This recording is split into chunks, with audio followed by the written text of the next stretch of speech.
What's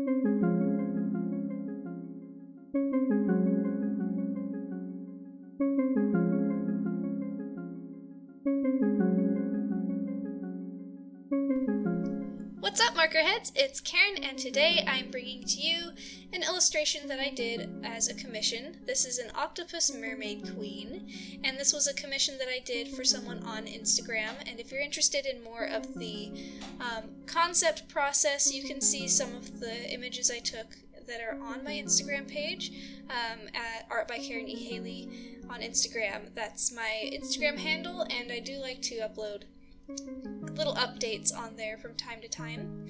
So the concept here was an octopus mermaid queen, and she was to be holding up a bioluminescent sea creature. So at first it was going to be a fish that she was holding up, but then we went with a firefly squid, and then there's a school of firefly squid around her. So you'll see later on how the video progresses, how the image gets a little more finished, and it has this school of cute little squids.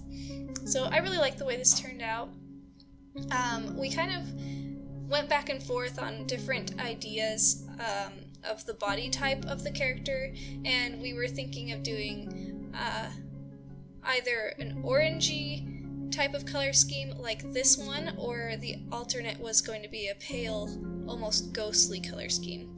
But we went with orange, and so here I am layering in a layer of, I believe this is YR01, which is Peach Puff, and I kind of layered that in and then shaded some of the areas with varying degrees of blue because she's underwater, and so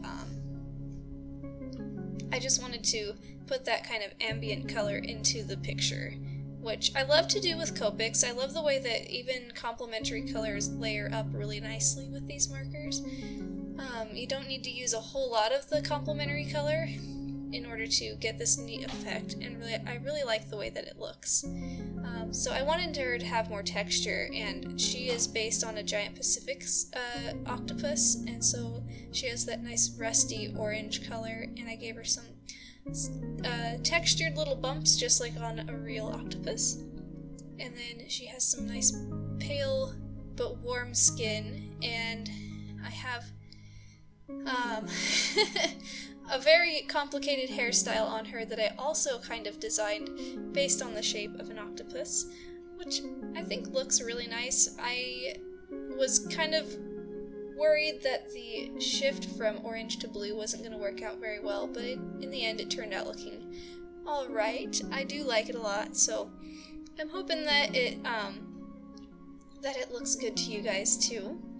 I really love the way this picture turned out. It's one of my favorite pictures that I did last year, and yeah, I did do this in 2016, but I didn't have time to edit it until now, which is January 2017. So here we are, better late than never, and I feel like if I was going to get something for myself on Redbubble, it would be something with this image on it. I really love this picture, and I do have the artwork up on Redbubble, and I want to say that this picture is sped up really, really fast in some parts just because of how long it took me to do, and the only reason it took me so long to make this picture was because of the layers upon layers upon layers of this color in the water.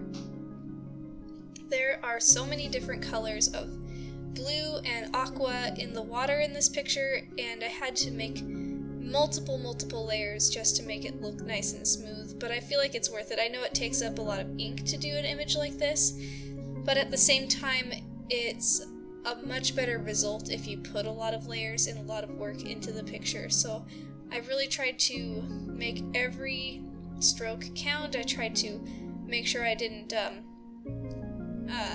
have this kind of weird light spot around the edges of the hair, which is something that you can really have a hard time with. So I really tried to make sure that things were all uniform all throughout the picture, which can be really hard when you're layering and working around so many different details. It can be easy to forget to layer a certain spot.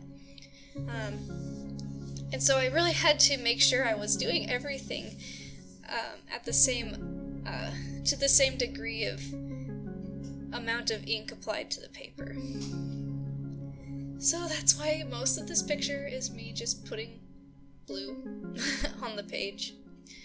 In order to make the squid look like it was glowing, I initially tried to make a halo around it in the water itself, but I figured out that it doesn't really, when things glow underwater, it doesn't really cast much of a halo, and it's most noticeable that something is glowing if it's near something else. So what I decided to do was change that, and so you'll see me later on kind of color over that, but leave the glow on the arm of the octopus woman and on the mast of that ship, or yard arm, I don't know, whatever it is. So here I am kind of coloring out that glowing area. Now for all of the little squids, I went in with, oh well, I'm not starting it yet, it looks like, but you'll see me later on add squids in. Here I am. I'm taking a light color. This isn't colorless blender, but it's like a very pale blue. I think it's BG70, and I'm pushing that ink down into that already applied ink so that you can kind of get the shape of a small little squid. And they're supposed to be very small so that you can't really see a whole lot of detail. So it's kind of an interesting way to add a detail on to a dark background using the lighter colored marker, because it does make the ink spread when you add fresh ink to it. So that's kind of what I'm doing here. And then when I was all done adding these little guys to the page, I went back over them with a white gel pen, and I added little dots to all of them. The real firefly squids have little glowing dots, and that's what makes them bioluminescent. They have little points where they're glowy, so it was a lot of fun to make these guys.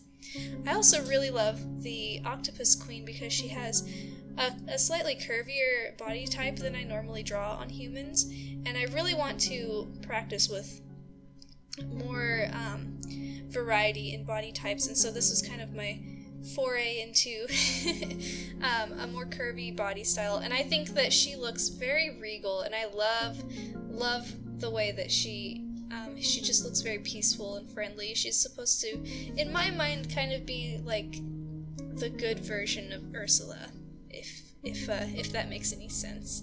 And I think she's a very pretty pretty lady. I wouldn't mind having a hair like that. I mean, look at that glorious mane of locks. I do think it would be kind of annoying to swim with long hair, though. I don't know. I've had short hair since I was 18, so. Anyway, I digress. I'm getting a little off topic here.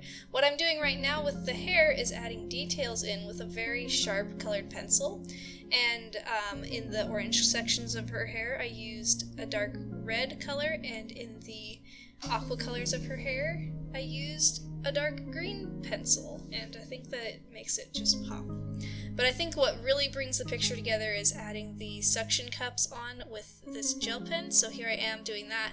And that was a really fun thing to study on an octopus, was how their suction cups are arranged and how they're not all perfectly arranged, because they can flex a little bit, so they're not like all perfectly aligned. They can be moving independent of one another, so it's really interesting to study an animal and learn something new about them. And so I really enjoyed this piece. I hope you guys did too. Thanks so much for watching, and I hope to see you guys in the next video.